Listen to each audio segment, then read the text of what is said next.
Téléspectateurs de Mandé TV, bienvenue sur notre plateau Entretien Brut. Bonjour, bonsoir. Entretien Brut, notre plateau de décryptage de l'actualité. Et pour ce faire, on a très souvent, et je suis toujours accompagnée des chroniqueurs, mais pour cette fois-ci, je suis accompagnée d'un seul chroniqueur parce que l'autre, il est allé sur le terrain en enquête pour voir ce qui se passe du côté de la Côte d'Ivoire. Et au passage, j'en profite pour faire un coucou à Idrissa Keïta. Mon chroniqueur qui est resté auprès de moi, il s'appelle Moussa Oulé Traoré, il est journaliste correspondant de Médias Guinée. Bonjour Moussa. Oui, bonjour Fadima, bonjour la communauté guinéenne qui vient de fêter la fête de l'indépendance. Et bonjour, un bonjour particulier à l'endroit des filles et femmes guinéennes qui sont incarcérées à Bolé.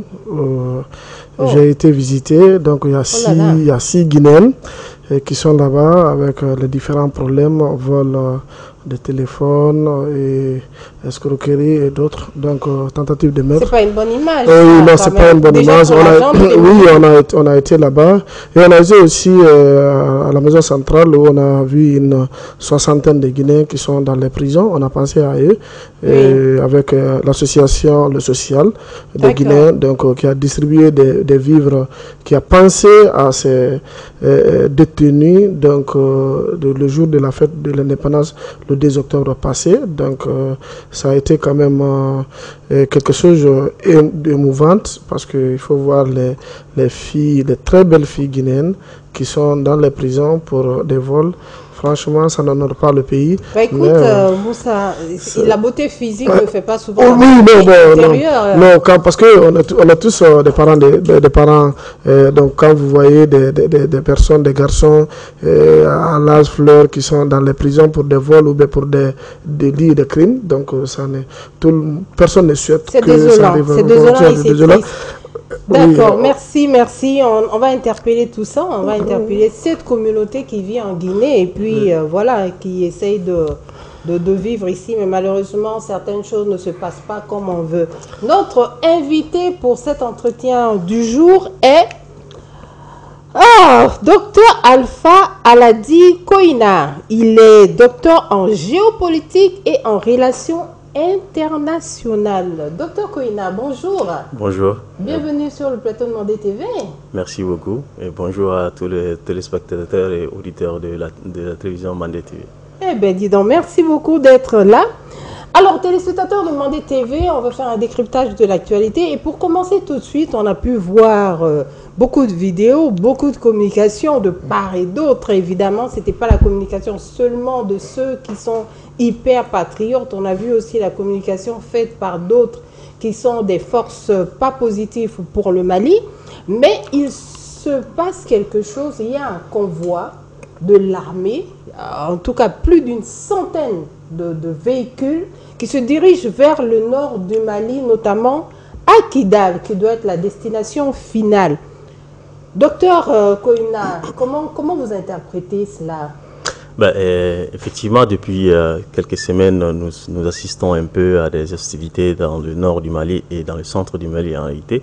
Et donc, il s'agit ici un peu pour l'armée de faire une démonstration de force parce que nous avons assisté vraiment à des attaques contre des positions de l'armée partout et surtout que nous avons malheureusement vu les vidéos passer. Et c'est là, d'une manière, pourrait malheureusement démoraliser un peu non seulement l'armée, mais aussi la population qui soutient un peu l'armée. Donc, faire cette sortie à destination de Kidal, on a vu directement que beaucoup de médias en parlent d'une manière, et surtout la destination, d'une manière aujourd'hui, on hypothèque sur Kidal. Mais il faut aussi dire qu'ici, avant d'arriver à Kidal, il y a certaines villes. On peut aussi parler de la ville stratégique de Anafis. Et donc, aujourd'hui, on ne peut pas dire exactement où va l'armée. Ce qu'on sait, c'est que l'armée a quitté Gao et l'armée se dirige vers la région de Kidal. Mais dernièrement, on a vu des attaques quand même. On a vu des récupérations de camps, notamment le camp de Berne. On a vu des attaques dans certaines zones. Malheureusement aussi, l'attaque du fameux bateau Tombouctou, qui est un drame. Et pour cela, on présente toujours les condoléances aux familles attristées et aux blessés. On compatit vraiment à leur douleur. Et cette communication, qu'est-ce qui va être les enjeux? Les enjeux aujourd'hui par rapport au Mali qui est en période de transition avec ce gouvernement de transition. Est-ce que c'est pour dire que ça sera un truc frontal ou bien au final on peut s'attendre à des négociations? C'est vrai que aujourd'hui il est vraiment difficile de dire ce qui va arriver, mais on peut d'une manière essayer d'analyser un tout petit peu et en essayant de tirer certaines conclusions, en espérant faire une belle prophétie, mais c'est un exercice qui est vraiment difficile à faire. Ce qui est certain, c'est qu'aujourd'hui les autorités maliennes sont déterminées. Elles sont déterminées d'une manière à asseoir leur souveraineté sur le pays.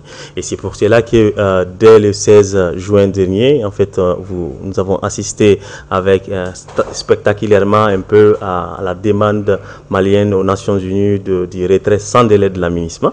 Et ça n'est suivi ce qu'on sait aujourd'hui. On a vu qu'en fait, il y a déjà une résolution qui demandait, le 2690, qui demandait un peu le départ de l'aménagement d'ici le 31 décembre 2023.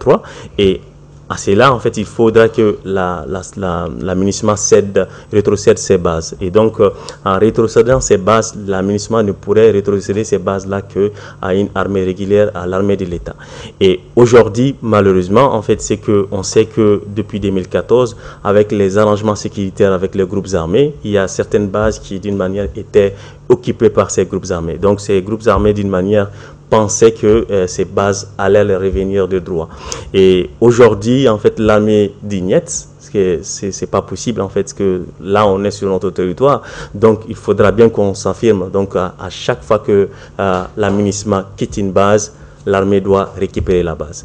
Et c'est ce qui s'est passé à Ber. Donc, on a eu une confrontation avec la CMA, de la coordination des mouvements de l'Azawad, mais aussi nous avons vu aussi qu'il y a d'autres attaques des groupes islamo-djihadistes qui d'une manière aussi profitent de ces chaos pour un peu déstabiliser et affaiblir l'armée dans certaines villes. Mais cela aussi étant dit, en fait, il faut dire que c'est compliqué aujourd'hui de dire qu'il y a une certaine collaboration entre les groupes extrémistes violents et les groupes rebelles. Parce que si on essaie de voir quand même, on sait que l'armée est pratiquement attaquée de tous les côtés. En fait, il y a les groupes, il y a les JNIM qui attaquent de l'autre côté, il y a aussi l'État islamique qui attaque de l'autre côté, et il y a les groupes rebelles de la coordination des mouvements de l'Azawad aussi qui attaquent de certains côtés. Mais ce qui est important ici, et ce qui est vraiment remarquable à souligner et à voir, c'est que ces groupes, malgré qu'ils sont sur le terrain et malgré que d'une manière, parfois ils peuvent se voir sur le terrain, ils ne sont pas en train de s'attaquer entre eux. Donc, en fait, ce qu'on se demande aujourd'hui, si en fait il y a vraiment une coordination entre ces groupes contre l'armée, ou bien si c'est juste une stratégie d'affaiblir l'armée, comme on l'a vu en 2012, affaiblir l'armée après s'entretuer entre eux. D'accord, ça c'est la grande question. Je vais me tourner vers vous, Moussa. Vous avez bien vu ça, on vous connaît, vous suivez ce dossier de près. Vous, je pense que vous vous intéressez plus à la population, comme quelle perception le citoyen malien peut avoir par rapport à ça.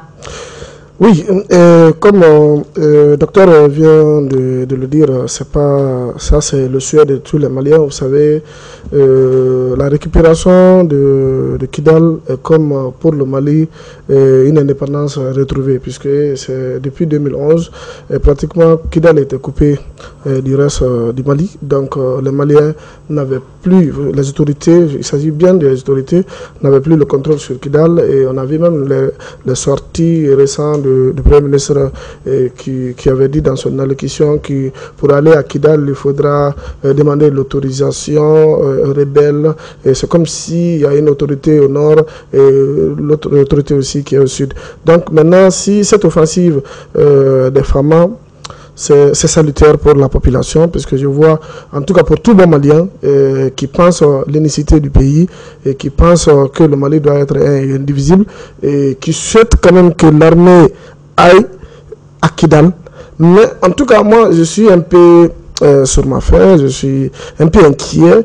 Il ne s'agit pas de rentrer à Kidal, mais je voudrais savoir plutôt, est-ce qu'on a suffisamment les moyens requis pour sécuriser le nord? Parce que si vous regardez par exemple la région de Tombouctou seule, qui est plus grande que la Guinée, la région de Tombouctou, seule la région de Tombouctou, le périmètre est plus grand que la République de Guinée, donc qui est mon pays. Donc c'est un territoire qui est très vaste et il y a Tombouctou, il y a Kidal, il y a Gao. Donc est-ce que ce n'est pas la libération d'une seule ville? S'il s'agit de libérer Kidal, on peut libérer Kidal aujourd'hui, mais est-ce que sécuriser Kidal, sécuriser le périmètre, l'ensemble de la région, est-ce qu'on a la capacité pour le faire? Là, quand même, c'est la question. En tout cas, la récupération de Kidal, quand même, c'est une question souverainiste. C'est une question de souveraineté. C'est une question de vie ou de mort pour les Maliens.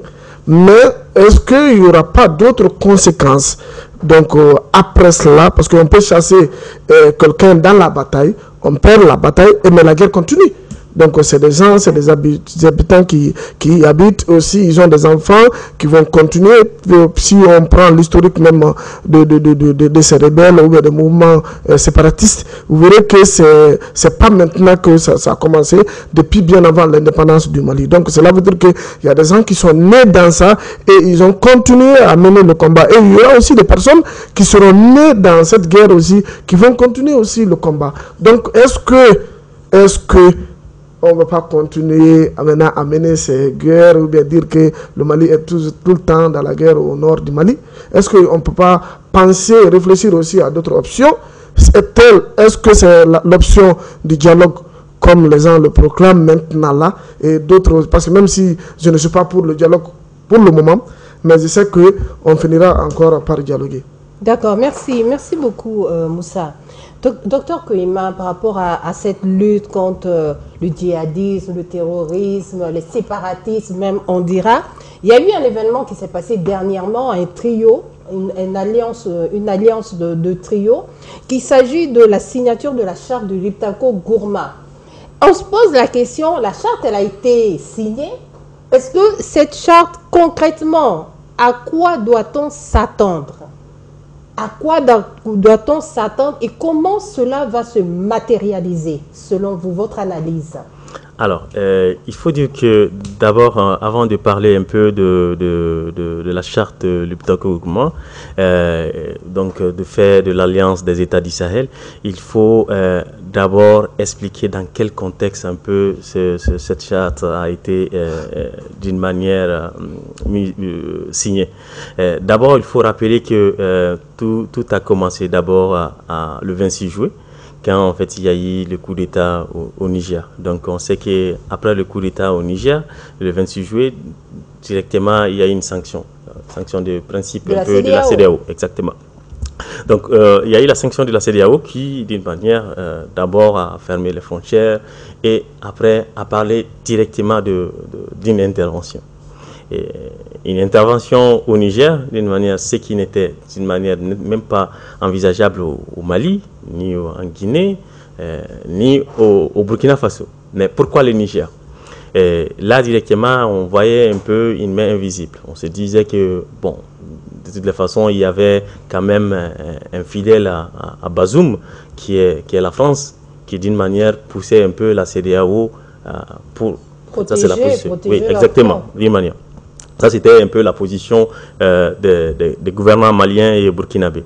Donc, il faut d'une manière essayer de voir comment est-ce qu'on pourrait aider le voisin nigérien qui aussi a changé de régime. Et surtout qu'il faut rappeler que Mohamed Bazoum a été depuis le début hostile aux deux régimes du Burkina Faso et puis du Mali, en ce qu'il s'agit un peu, bon, non seulement il parlait un peu de la démocratie, le fait de coup d'État, mais en plus de cela, un peu, il torpillait un tout petit peu sur la scène internationale.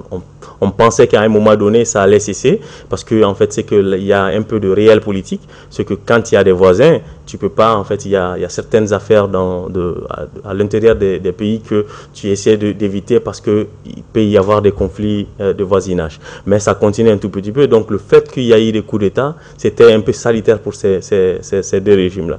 Et ce qui s'est passé, surtout, on se rappelle un peu du mot de l'ancien Premier ministre du Mali, Méga, qui parlait un peu de l'étranger qui se réclame du Niger. Donc ça peut prêter un peu de sourire. Mais en fait, vous parlez du colonel Abdoulaye Maïga, exactement, qui a suggéré ça lors de son discours au niveau des Nations Unies. Exactement. Donc en fait, c'est que quand on voyait un peu comment est-ce qu'il y avait cette tension entre le Niger et puis le Mali et le Burkina Faso, on pouvait directement imaginer que le fait que Bazoum soit parti, ça ne pouvait être que salutaire dans les deux pays. Et comme la CEDEAO envisageait un peu d'intervenir, le Mali et le Burkina ont apporté leur soutien pratiquement au régime du général Tchani en disant que toute agression au Niger serait une agression vis-à-vis du Mali et du Burkina Faso. Donc déjà là, en fait, il fallait imaginer comment est-ce qu'on pourrait mettre ça sur les papiers. Et on se rappelle aussi qu'en 2022, l'année dernière, le Mali s'était retiré directement du G5 Sahel. En se retirant du G5 Sahel, cette structure qui devait un peu lutter contre les groupes extrémistes, on sait que ça n'a jamais marché avec le G5 Sahel, parce que depuis 2017, ils n'ont jamais reçu de fonds. Donc, le groupe extrémiste, ça n'a jamais été le cas pour le G5 Sahel. Donc, il fallait d'une manière essayer de voir comment est-ce qu'on pourrait mettre en œuvre cette architecture défensive collective du Sahel, des trois pays du Sahel qui, d'une manière, ont les mêmes réalités. Parce que le G5 Sahel, il faut les rappeler, c'est la Mauritanie, le Mali, le Burkina Faso, le Niger et le Tchad. Le Niger, et le Tchad et puis la Mauritanie, on sait qu'aujourd'hui, ils n'ont pas de problème de terrorisme. Pas comme on ne peut pas dire qu'ils n'ont pas totalement. Ils ont des problèmes de sécurité. Okay. Ils ont des problèmes de sécurité. Mais en ce qui concerne le JNIM et l'IGS, ce n'est ni au Burkina Faso, ce n'est ni en Mauritanie, ni au Tchad. Au Tchad, ils ont des problèmes avec les rebelles. Ça daté trop longtemps. Et on sait que les Français ont toujours bombardé ces rebelles. Et donc, ça se calme là. Et en Mauritanie, ils ont aussi réglé leurs problèmes. Depuis 2011, d'ailleurs, ils n'ont pas eu d'attentats sur leur territoire. Bon, on sait qu'il y a beaucoup de les chefs rebelles qui sont un peu couchés en Mauritanie. Et les islamistes, on ne peut pas dire ainsi, mais quand même, on sait quand même qu'on peut deviner qu'il y a une certaine disons, un certain pacte de non-agression entre la Mauritanie et puis ces groupes, parce qu'ils n'attaquent pas la Mauritanie.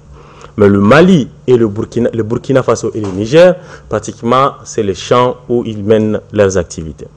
Donc, les trois pays-là ont les mêmes réalités. Même réalité géographique. On sait qu'ils sont, ces pays ont des frontières communes et surtout les Liptako-Gourma, parce que si vous voyez le nord de la charte, c'est le Liptako-Gourma qui fait à peu près 370 km² et qui a d'énormes potentialités de ressources et autres choses. Mais c'est la zone où quand même les groupes extrémistes évoluent beaucoup et ils mènent beaucoup d'opérations à partir de là-bas. Donc il fallait d'une manière essayer de faire cette charte-là. Ça, c'est d'abord, la première des choses, c'est symbolique. La deuxième des choses, en fait, il faudra trouver un remplacement au G5 Sahel. Parce que là, maintenant, directement, quand on fait l'alliance des États du Sahel, implicitement, le G5 Sahel est mort de sa belle mort. Hein. On l'a enterré déjà. Ça, c'est déjà fini. Mais en plus de cela, en fait, c'est que c'est un défi aussi pour la CEDEAO. Parce qu'il y a 3 membres de la CEDEAO, pas les moindres en réalité. Parce qu'on sait que le Mali, culturellement et historiquement, a vraiment des relations avec tous les autres pays. Parce que quand même, on est entouré par 7 pays. Donc, on a certaines réalités qu'on partage avec certains pays. Et en fait, avec le Niger, le Burkina Faso, c'est quand même, même si les 3 pays sont des pays très pauvres et qui ont des défis sécuritaires, mais ce sont des pays quand même qui comptent au sein de la CEDEAO. Donc, la CEDEAO, est-ce que cela est un début qui mène la CEDEAO vers disons, pour l'explosion. Je ne peux pas dire ainsi, et je ne l'espère pas d'ailleurs, hein, parce que quand même la communauté des États de l'Afrique de l'Ouest a quand même certains avantages. Mais quand même, il faudra peut-être bien que ces pays-là pourraient amener certaines nouveautés un peu à l'intérieur de la CEDEAO. Et surtout chercher un peu à tirer, disons, la CEDEAO vers certains changements. On ne peut pas dire que, en fait, c'est que cette architecture militaire pourrait d'une manière à court terme amener la stabilité, mais ce qui est sûr, cette architecture pourrait d'une manière faire en sorte qu'il y ait une vraie collaboration entre les trois pays, parce que ces pays-là ont vraiment des défis sécuritaires énormes ensemble qu'ils partagent, et ces pays ont des réalités qui peuvent d'une manière se permettre d'unir leurs forces, et surtout que quand on essaie de voir un peu l'AES, on voit que en fait c'est que les pays ont l'ambition de financer disons, la mise en œuvre de cette architecture politico-militaire par des fonds du gouvernement. Alors qu'avant, le G5 Sahel était basé, en fait, c'est que pour le G5 Sahel, il y avait un bon plan, mais ces bons plans-là, d'une manière, attendaient un peu de soutien de l'extérieur qui n'est jamais arrivé, et donc ce qui fait un peu la mort de G5 Sahel. Donc là maintenant on assiste au G3 Sahel. Au G3 Sahel. Ouais. Moussa, vous avez quelque chose à dire à ce G3 Sahel qui est naissant? Oui, j'avais toujours dit, et je reste toujours sur ma fin, parce que l'amitié entre les pauvres n'aggrave que la pitié. Voilà, donc oui, ça c'est... on la connaît, hein? Oui, là quand même, c'est... Parce que le docteur a parlé tout à l'heure sur le financement, donc d'où proviendrait le financement du fameux G3 Sahel. Est-ce qu'on a la capacité, les ressources adéquates pour se financer, s'autofinancer ou financer la guerre? Vous savez, pour financer une guerre, c'est pas facile. Surtout un pays, où les pays qui sont enclavés, des pays continentaux, donc le Mali, le Burkina et le Niger. Donc, et peut-être si vous prenez sur le plan économique de l'UEMOA, vous verrez que le Mali aussi, c'est le pays qui est... Il y a une bonne mine maintenant en termes d'économie par rapport à cela. Est-ce que vous ne pouvez pas aussi vous imaginer que ces pays-là puissent mettre en place une stratégie de développement économique aussi? Parce que sauf si ce n'est pas dans la tradition. Non, mais il y a aussi une souveraineté. Il y a aussi une souveraineté que ces pays revendiquent et font tout pour aller vers cela. Et cette souveraineté va peut-être pouvoir, vraiment, si les politiques arrivent à s'accorder, à bien se poser et à être bien appliquées, pouvoir avoir un développement économique pour pouvoir soutenir cela. Vous n'y croyez pas? Oui, non, je sais que toute guerre, même en France, la France qui est un pays qui fait partie des pays les plus développés dans le monde, il y a eu la Deuxième Guerre mondiale, mais elle a été soutenue et supportée par certains pays. On a vu même le Mali ici, on cultivait, on envoyait en France. Donc tous les pays ont cotisé. Il y en a des gens, ceux qui peuvent envoyer les denrées de première nécessité, envoyer ceux qui pouvaient envoyer, des militaires ont envoyé. Donc maintenant, toute guerre est basée sur quelque chose. Maintenant, l'Ukraine, qui est aussi un État, qui était un grand pays, et qui fournissait même le monde au bleu, et qui était... Maintenant, là, on a vu la guerre avec la Russie, et on a vu la cotisation des Européens et des Américains pour essayer de booster un peu l'économie. Il faut se dire la vérité. Il y a, en politique, il y a les trois P là, qu'on ne peut pas du tout faire ensemble. Vous savez, il faut regarder, on ne peut pas développer un pays, en même temps, maintenant, s'occuper de la guerre et s'occuper aussi de la nourriture. Donc, en tout cas, on ne peut pas le faire. Donc, le Mali étant dans cette situation, et le Burkina aussi étant dans cette situation, et tous ces pays-là en guerre, il faut des coups de pouce. Obligatoirement, il faut des partenaires qui le soutiennent. Je ne parle pas de la France, parce que quand on parle des partenaires, on ne parle pas de la France, parce que moi-même, je suis anti-système français. Ça, c'est de nature, puisque je suis guinéen. Mais je parle aussi d'autres partenaires qui sont peut-être, qui peuvent être en Europe et qui peuvent être aussi des Américains, qui peuvent être aussi d'autres pays, comme africains aussi. Donc entre nous, il y a le Nigeria, et la coordination des pays africains, il y a aussi l'Afrique du Sud et l'Algérie aussi qui peut épauler le Mali. Mais sauf si on dit on n'a pas besoin avec le souverainisme qu'on brandit chaque fois, on n'a pas besoin d'aide et tout ça là, et puis avec la Russie, moi quand même, je dis, et ce mariage Wagner-Fama, je peux, oui, c'est comme ça, le mariage Wagner-Fama, bon, je dirais pas que c'est impossible, mais en tout cas, je serais quand même très surpris que nous parvenons à ce stade, nous parvenons à maîtriser le nord du Mali et nous parvenons aussi, parce que même cette situation de Luptato Gourma avec les 3 Sahel, sans financement, c'est d'abord quelque chose, c'est, comment dirais-je, une institution qui est morte-née, d'abord sans financement, parce que la Russie ne peut pas, la Russie ne peut pas financer et garantir donc cette institution naissante, mais il faut se dire la vérité.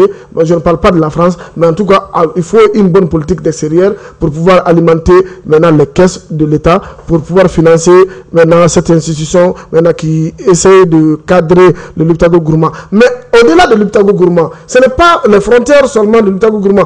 On peut ne pas sécuriser le Luptago Gourma, mais le Mali fait frontière aussi avec l'Algérie d'une part. Et maintenant, cette partie, on ignore aujourd'hui, peut-être je ne sais pas, je ne maîtrise pas le Nord très bien, mais on ignore cette partie. Parce que jusqu'à présent, on se demande comment on fait rentrer tous ces militaires, toutes ces munitions maintenant qui sont dans les mains des rebelles. Même cette interrogation a été posée par l'intervenant de Burkina Faso, maintenant qui disait qu'on n'est pas fabricant des armes de guerre. Mais on voit chaque fois, on voit ces armes de guerre là avec les rebelles. Mais qui les finance, qui les fournit et tout cela. Donc maintenant, on peut ne pas sécuriser le Luptago Gourma, ou soit on peut les cadrer très bien, mais de l'autre côté de l'Algérie, est-ce que l'Algérie est sincère avec le Mali?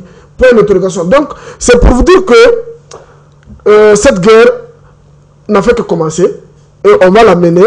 Donc, nous sommes optimistes quand même que nous allons gagner, parce que nous sommes toujours dans l'espérance, c'est de l'Africain, donc on est pour ça, mais je serais quand même très surpris que nous parvenions à maîtriser cette zone sans l'aide extérieure. D'accord, merci Moussa, merci beaucoup pour cette approche-là, toujours un peu pétillante, on pourra dire l'approche. Docteur Koima, je viens vers vous. En tant que géopolitologue, aujourd'hui, quelle géopolitique et géostratégie doit prévaloir dans la zone du Sahel? Alors, la première... Sacrée question, hein, je sais. Certainement, certainement. Et en fait, c'est ce qui m'amène pratiquement, et surtout une belle question d'ailleurs, que j'apprécie beaucoup, parce que ça me permet un peu de rebondir sur l'intervention de Traoré, géopolitiquement et géostratégiquement. Parce que quand on parle de la géostratégie un peu, on parle aussi de l'influence et surtout les stratégies qui mènent les États pour défendre leurs intérêts. Et donc, quand tu veux un peu défendre tes intérêts, surtout n'essaie pas de baser tes dépenses sur la poche de quelqu'un d'autre. Donc, je pense que nos États aujourd'hui ont compris quelque chose.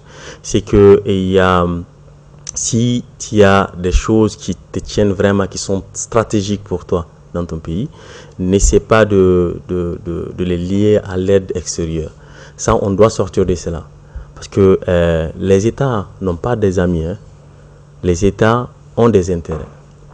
Les Américains, quand ils aident les Mali, ce n'est pas pour les beaux yeux des Maliens. C'est parce qu'ils ont des intérêts à défendre. Les Français, pareil. Les Russes, pareil. Chacun, sur la scène internationale, essaie de défendre ses intérêts dans le truc et ou bien d'étendre son influence sur certaines zones. Aujourd'hui, c'est vrai que en fait, c'est qu'il y a eu un partenariat qui s'est changé. En fait, on a changé de partenaire plus ou moins. Eux, on tend vers le partenariat, je préfère dire russe que Wagner. Donc, mais je pense aussi que en fait, cela n'est pas le partenariat avec les Russes ne veut pas dire un partenariat unique. Je pense que le Mali, les dirigeants sont assez intelligents pour comprendre qu'en réalité, un partenariat unipolaire, ça ne marche pas. On est dans un monde globalisé et donc il faut plus de multilatéralisme et surtout essayer de voir comment est-ce qu'on peut avoir plus de partenaires en diversifiant les partenaires parce que certainement cela permet aussi de défendre les intérêts du Mali et des Maliens et surtout du Sahel. Donc en ce qui concerne aujourd'hui un peu le Sahel, on sait que aujourd'hui le plus grand défi au Sahel c'est d'abord la sécurité. Mais la sécurité ne veut pas dire forcément un peu la guerre, juste la guerre pour retrouver la sécurité. Parce que quand on parle par exemple des réformes du secteur de la sécurité, on ne parle pas seulement d'équiper les armées, mais on parle aussi d'essayer de voir comment est-ce que la gouvernance marche à l'intérieur des États. On parle de la communication, on parle de l'éducation, on parle de la santé, on parle de beaucoup de choses, ce qui permet un peu d'avoir une stabilité et qui permet un peu de contribuer à la sécurité. Donc aujourd'hui, les États du Sahel ont tous ces défis-là. On a les défis de la pauvreté, mais c'est là un défi de développement.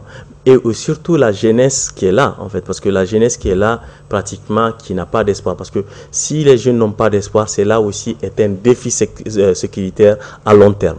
Donc il faudrait d'une manière essayer de voir comment est-ce qu'aujourd'hui on pourrait mener la guerre proprement. Malheureusement, c'est difficile de faire une guerre propre, mais quand même d'essayer, même si on fait la guerre, en même temps ouvrir la porte du dialogue. Parce qu'on ne peut pas seulement dire qu'on fait la guerre pour faire la guerre et en n'épargnant personne. Parce qu'on sait que toute guerre finit par une négociation. Donc, au même moment qu'on on utilise nos bâtons, il faudrait aussi utiliser les carottes, mettre les carottes à côté pour essayer de ramener ceux qui se sont d'une manière égarée. Ça pourrait être une stratégie pour les États du Sahel pour affronter ces défis qui les est imposés en réalité, qu'ils n'ont pas choisi. D'accord, moi j'ai quand même une question à ajouter. Est-ce que ce défi est relevable assez rapidement? À court terme, c'est compliqué de dire qu'à court terme, en fait, c'est qu'il serait facile de le faire. Mais je suis convaincu qu'en fait, c'est avec l'intelligentsia de chacun des dirigeants, on pourrait d'une manière apaiser apaiser les cœurs et essayer de voir comment est-ce que, en ouvrant les portes du dialogue et en même temps en diversifiant les partenaires pour combattre les extrémistes, on pourrait amener la paix petit à petit, parce que la paix s'est construite en réalité. On a perdu ça depuis une décennie et c'est compliqué, c'est pas du jour au lendemain du tic au tac qu'on peut avoir la paix.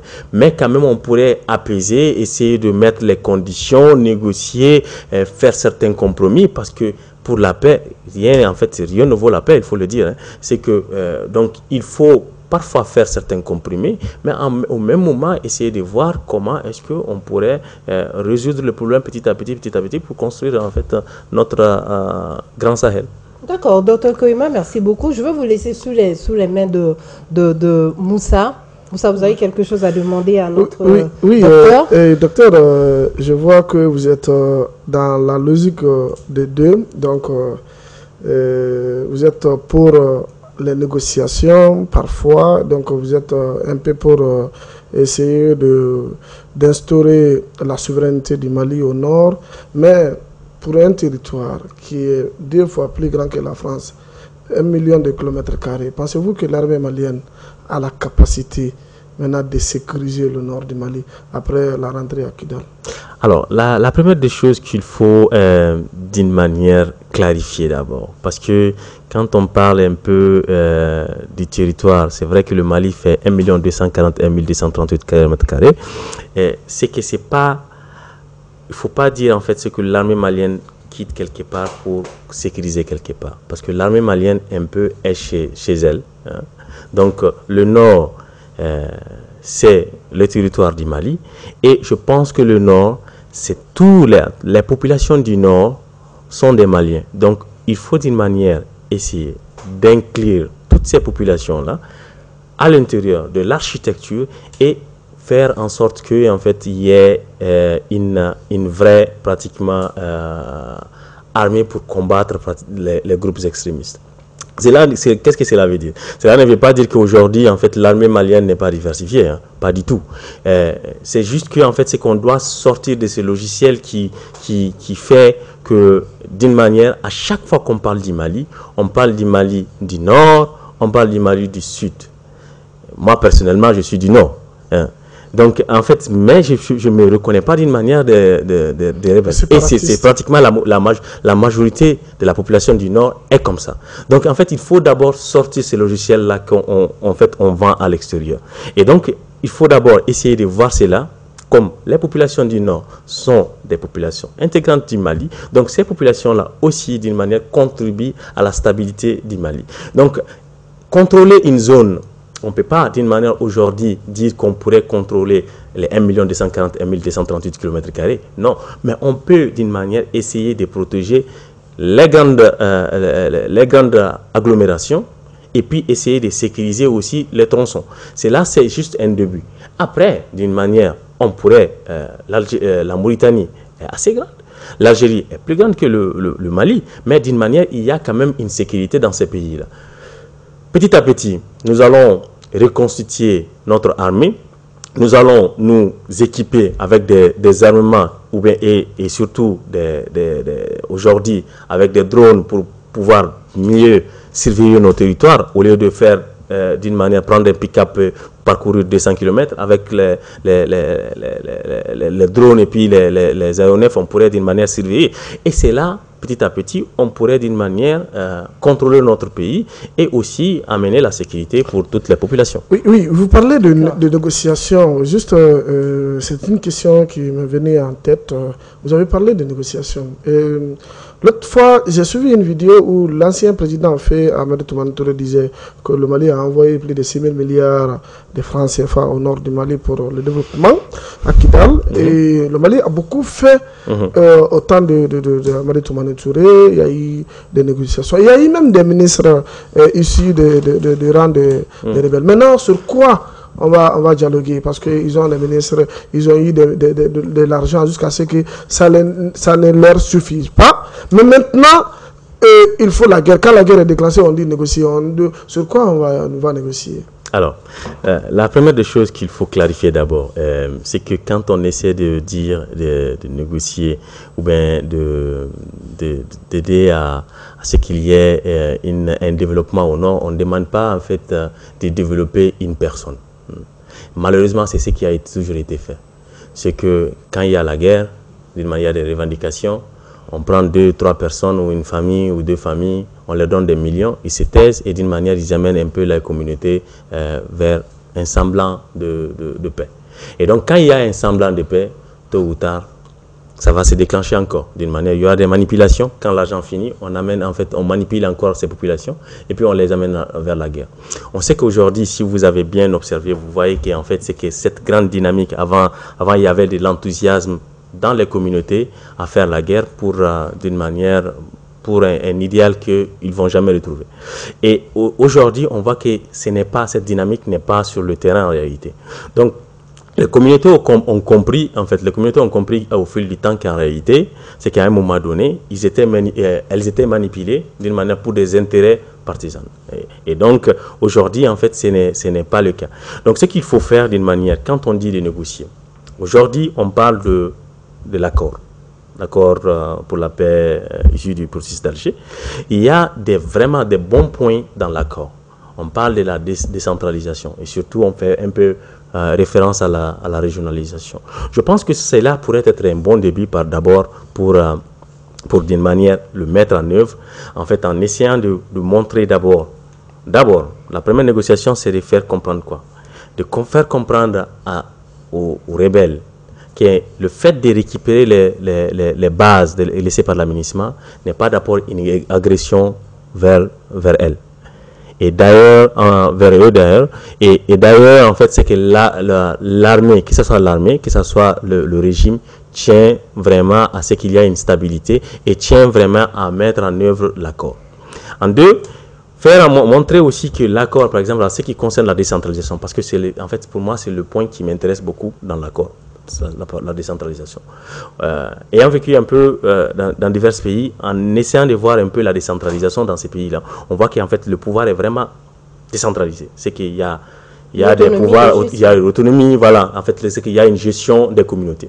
Si aujourd'hui, on donne on met vraiment cette décentralisation en œuvre en disant qu'il y a un président de région qui est élu dans ces régions-là. Et en fait, il y a les maires qui sont là-bas. Et qu'en fait, quand il y a des problèmes de route, là, c'est pas Assimi qu'on va interroger, mais c'est le maire, même pas le président de la région, mais le maire de leur localité. Je pense que déjà, on aurait déjà réglé un peu le problème. Et surtout qu'on sait aujourd'hui que les régions du Nord sont sous perfusion. Ça, on le sait. En fait, c'est qu'aujourd'hui, il n'y a pas les ressources que l'État prend, les impôts et autres choses de douane que l'État récupère là-bas, ne suffit pas pour payer les fonctionnaires. Donc, en fait, les régions du Nord sont sous perfusion. Mais en essayant d'une manière... Vous voulez parler de l'autonomie des régions ou bien sûr, l'autonomie de toutes les régions. La fédération pas la fédération. Pas la fédération. Quand vous parlez de l'élection d'un président régional, oui. Est-ce que ça n'ouvre pas la voie à un fédéralisme, par exemple? Du tout. En fait, ce qu'il faut expliquer, en fait, c'est ça le truc, c'est que beaucoup de gens ont peur de cela. En fait, c'est que moi, je t'ai dit, j'ai vécu 10 ans en Italie et vraiment la régionalisation a vraiment fonctionné là-bas. Il y a des présidents de région, mais l'État... Sauf si que ce sont des pays à vocation fédérale, hein. Oui, non, pas du tout. Mais dites la façon de quoi, c'est quoi le problème comme la France, par exemple, en fait, comme l'Espagne, ce sont des pays fédéraux. Non, pas du tout. Ce sont des pays unitaires. Ce sont vraiment des pays unitaires en réalité. Mais en fait, ce qu'il faut savoir, c'est que l'État pourrait s'affirmer avec l'armée. D'abord, il y a l'armée. Il y a la police nationale, il y a les gendarmes qui sont au service de l'armée, donc qui peuvent d'une manière mettre de l'ordre d'une manière et pour imposer la place de l'armée. Et surtout, il y a les préfets aussi qui sont là-bas. Parce qu'il y a les maires sont là-bas, les présidents des régions sont là-bas, mais en réalité, le préfet n'est pas une personne qui est à l'écart, mais parce que le préfet représente pratiquement le président de la République dans la région. Et en ce moment-ci, en fait, quand il y a des choses qui se font, qui vont à l'encontre de l'unité, ils mettent les présidents des régions et puis les préfets et les maires d'une manière en leur disant regardez, ça ne marche pas. Et surtout que ces régions-là auront seulement d'une manière à leur disposition des policiers municipaux et autres choses, donc pas la force armée qui reste un peu sous l'État central qui est là. L'État central est là et s'affirme d'une manière. Et surtout, il n'y aura qu'un seul passeport, il n'y a qu'une langue nationale et puis d'une manière tout revient à l'État central. Donc, en fait, c'est juste que, d'une manière, quand les communautés connaîtront mieux leurs problèmes, ils peuvent régler mieux leurs problèmes. Parce que quand il y a un problème à Tombouctou, quelqu'un de Tombouctou qui connaît mieux le problème, il sait que d'une manière, il faut investir dans cette zone. Alors que si quelqu'un à Bamako ici, il ne connaît pas la réalité de Tombouctou, il va se dire, il réfléchit ici, dans un bureau climatisé, il se dit qu'on va mettre ça en œuvre à Tombouctou, alors que ce n'est pas la réalité de Tombouctou. Donc en fait, il faut d'abord laisser les communautés se diriger et ne pas avoir peur en fait en réalité de cette décentralisation qui pourrait d'une manière régler une partie de nos problèmes. Parce que les problèmes, ça finit jamais quand même. D'accord, merci docteur Koina. Juste une question, est-ce que ça a été une bonne stratégie de réintégrer les ex-rebelles avec les démarches de négociation qu'on pu avoir auparavant? Moi, je dis qu'en réalité, rien n'est trop pour amener un peu la paix. Donc, en fait, si c'est en réintégrant les ex-rebelles que nous pouvons avoir la paix au Mali, pourquoi pas.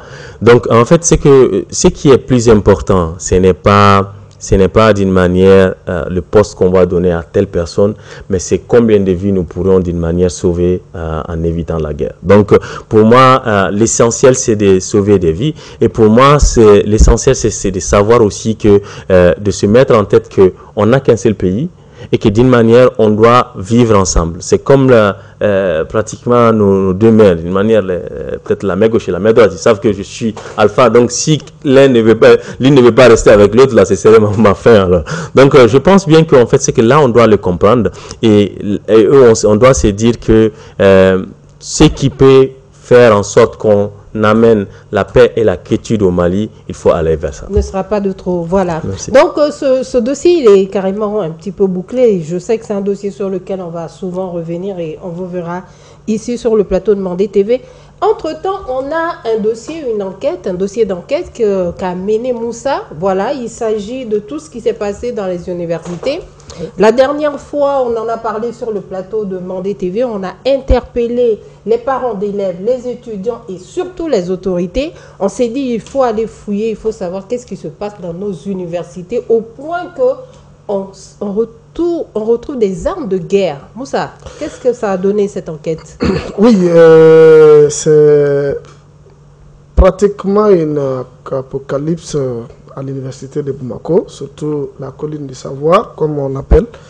Il y a une semaine, pratiquement, un peu plus d'une semaine, la police a fait une incursion à l'université à 5 h du matin pour aller voir ce qui se passe réellement à l'université. Est-ce que les gens se sentent en danger ou pas?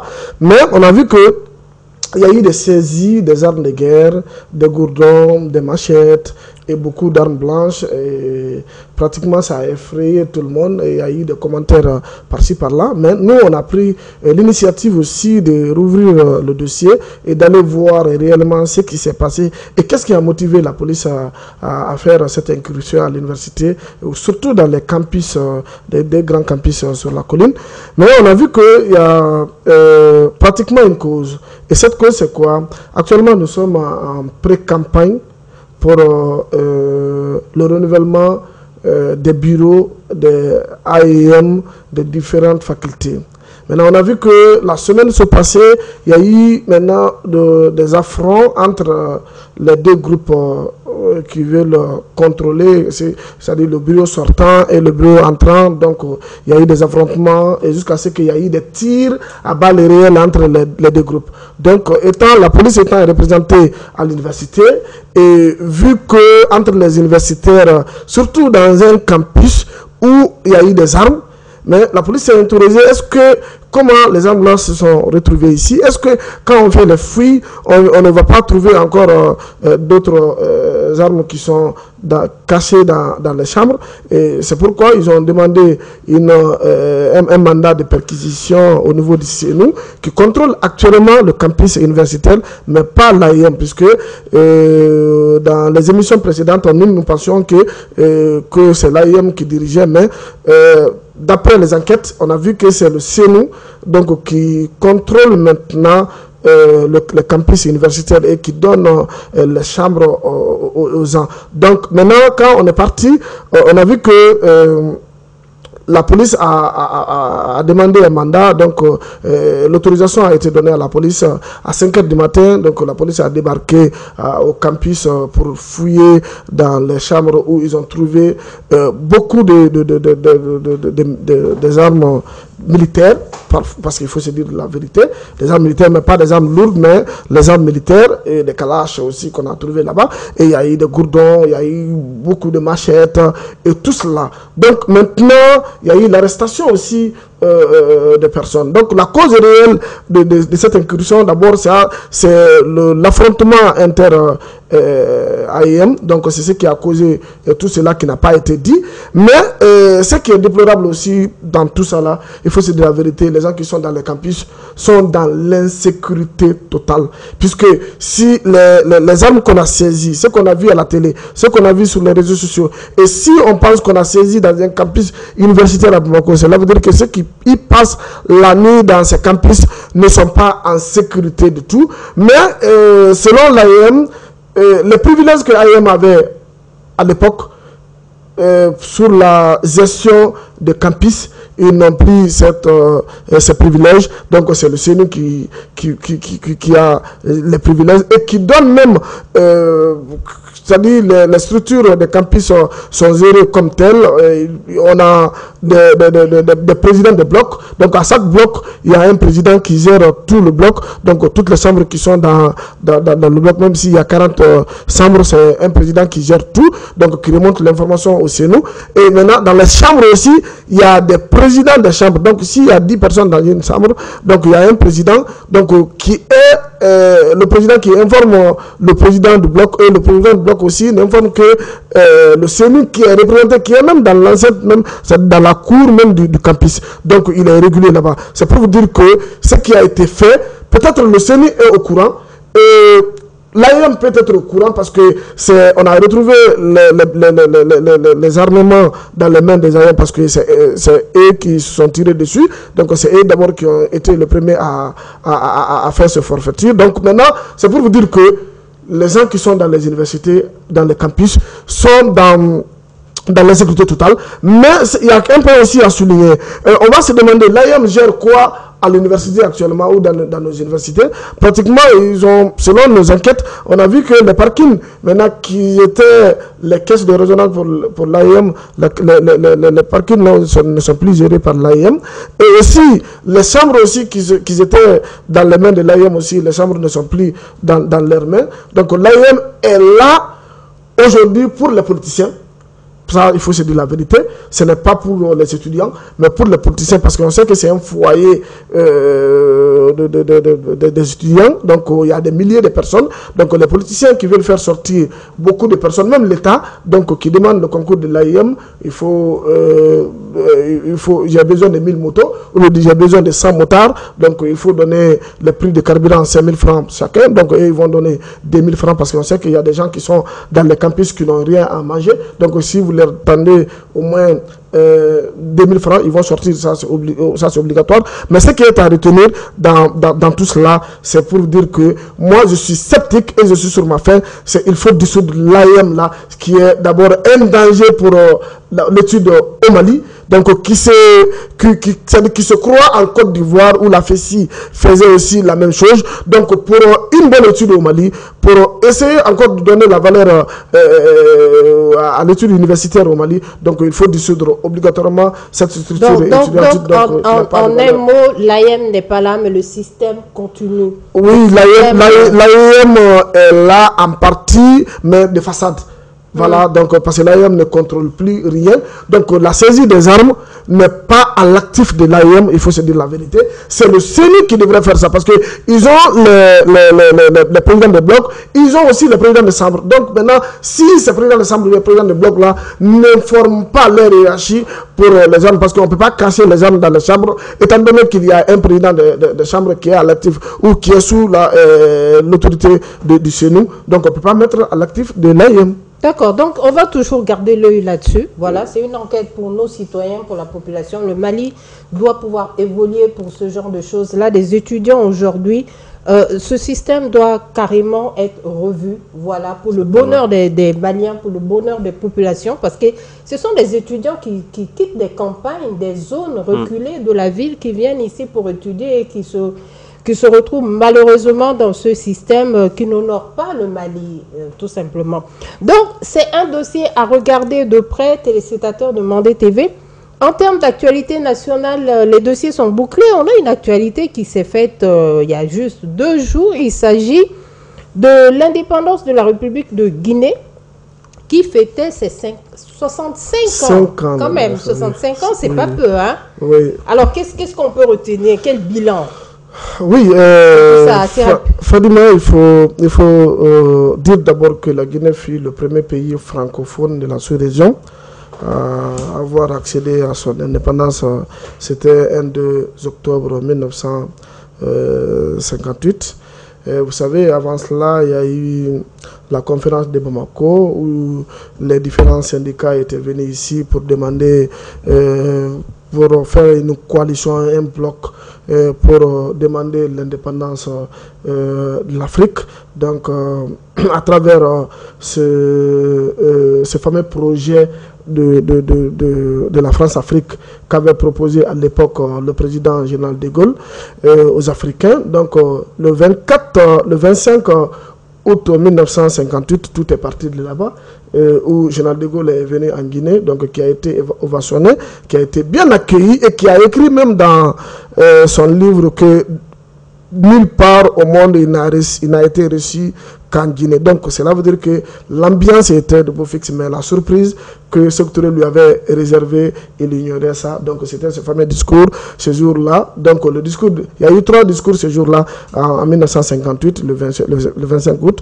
Il y a eu d'abord le discours qui a été lu par Seyfoulaye Diallo, donc le discours d'installation, installé Sékou Touré et Général de Gaulle. Et il y a eu encore le fameux discours de Général de Gaulle de Sékou Touré qui disait cette phrase qui a pris toute l'Afrique: nous préférons la liberté dans la pauvreté à l'opulence dans l'esclavage. Donc cette phrase-là a choqué Général de Gaulle jusqu'à ce qu'il a répondu de façon véhémente. Donc quand il dit: je m'adresse aux porteurs de pancartes, ceux qui veulent leur indépendance, donc qu'ils la prennent, mais dans les urnes le 28 septembre. Donc Sékou Touré, le gouvernement de Sékou Touré aussi, a envoyé des griots partout dans les confins, dans les hameaux, et pour essayer d'expliquer donc le sens de l'indépendance, de la souveraineté.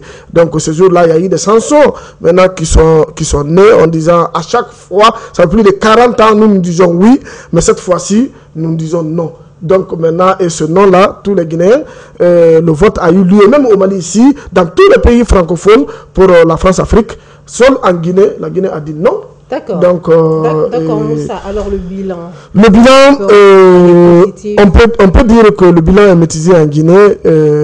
Globalement, en termes de souveraineté, c'est positif, mais en termes de développement, c'est négatif.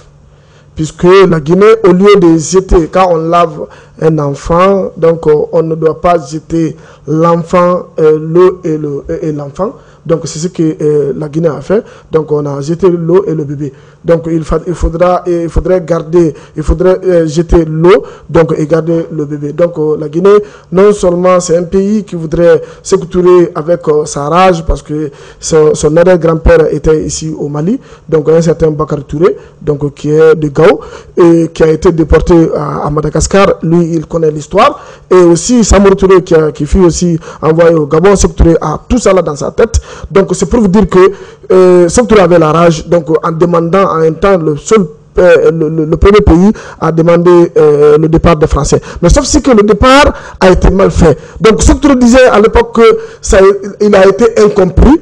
Donc il n'avait pas dit le départ total des Français, comme le Mali est dans cette situation maintenant là. Mais le bilan de la Guinée de 1958 jusqu'à maintenant là, on peut dire que c'est mitigé. Donc même on a la souveraineté, on dit qu'on a été le premier pays, mais on a payé les frais, puisque la Guinée reste, malgré un scandale géologique, donc avec ses 1300 cours d'eau, c'est le pays le plus arrosé de la sous-région, et en termes de sol aussi, c'est le pays le plus fertile de la sous-région aussi, avec plus de 23 millions d'hectares de terres cultivables. Et aussi en termes de sous-sol, c'est le scandale géologique. Et les 4 grands fleuves de l'Afrique prennent leurs sources aussi en Guinée. Donc malgré tout ça là, vous verrez le développement de la Guinée. Est-ce que la Guinée, ça a été concrètement salutaire, bénéfique? Je comprends bien que votre bilan, il est assez mitigé. De tourner le dos à la France, c'est ça la grande question aujourd'hui. Oui, bon, on a essayé, il a tourné le dos à la France de 1958 jusqu'à 1983, et où il a mis pied en France pour la première fois dans l'histoire. Il est parti, mais il a voulu quand même renégocier les choses, les contrats avec les Français. Donc ça a coïncidé un an après, malheureusement il est décédé en 1984. C'est pour vous dire que Sékou Touré n'a pas eu le regret, puisqu'il y a ça dans nos sangs, même si on est en retard, on assume. Donc si vous regardez aujourd'hui la fête de l'indépendance de la Guinée, qu'est-ce qu'on dit quoi? L'indépendance assumée. Donc nous assumons le passé. Bon, malgré les défauts, nous assumons, mais on a vu que ça a été quand même un grand retard pour la Guinée, donc qui a été vu comme un pays d'abord de prouesse, qui pouvait donner non seulement l'électricité à la sous-région avec ces 7000 mégawatts de potentialité énergétique, donc qui pouvait aussi faire beaucoup de choses. Donc, mais malgré tout ça, là, la France a piétiné la Guinée, comme elle est en train de faire ici au Mali. Donc en tout cas, on a eu beaucoup de difficultés pour avoir cherché les Français totalement, parce qu'il faut se dire la vérité. On n'a pas compris, on n'est pas contre les Français, mais le système à l'époque, on était contre cela. Donc, et on a ouvert aussi la voie à beaucoup de pays africains maintenant qui ont accédé à leur indépendance dans les années 60, même si on a pris notre indépendance dans les urnes, mais on a payé quand même les frais, il faut se dire la vérité. Mais nous assumons aussi notre passé, nous ne sommes pas regrettés du tout, donc et nous assumons le passé, et nous assumons aussi, surtout à bien faire de garder les potentialités de la Guinée, les potentialités minières, et jusqu'à présent la Guinée est un pays très vierge en termes miniers, donc il y a de grandes mines en perspective en Guinée, et qui peuvent être exploitées par un président peut-être qu'il y a des entrées partout, donc on espère quand même que ça va aller un jour en Guinée. D'accord, merci beaucoup Moussa pour ce petit bilan qu'on a pu avoir. Pas petit bilan, mais ce bilan assez bref, je dirais.